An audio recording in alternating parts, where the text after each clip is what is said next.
టాలీవుడ్ లో బాలకృష్ణ బోయపాటి శ్రీను కాంబినేషన్ అంటే mass audience లో ప్రత్యేకమైన క్రేజ్ ఉంటుంది.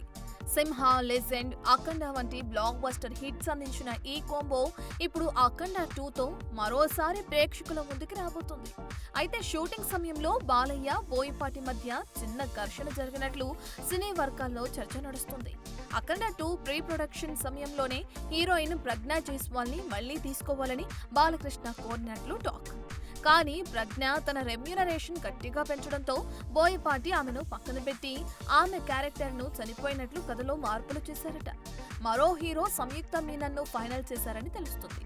ఈ విషయం బాలయ్యకు ముందుగా తెలియకపోవడంతో ఒక కీలక సీన్ షూట్ చేస్తున్నప్పుడు ప్రజ్ఞ ఫోటో లేకపోవడం ఆయనకు ఆగ్రహం తెప్పించినట్లు తెలుస్తుంది. ఈ ఘటనతో బాలయ్య తీరుపై కొంతమంది అసహనంగా అనుకుంటున్నప్పటికీ బాలయ్య తన సినిమాలపై ఎంత ఫోకస్ పెట్టారో స్పష్టమవుతుంది. అంతేకాకుండా సినిమాలో విలన్ పాత్ర కోసం సంజయ్ దత్ ను తీసుకోవాలని బోయపాటి ముందుగా ఆలోచించి ఆ తర్వాత ఆ ఐడియా పక్కన పెట్టినట్లు తెలుస్తుంది.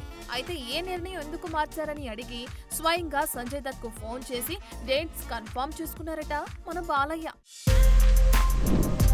For more videos like this, subscribe Big TV channel.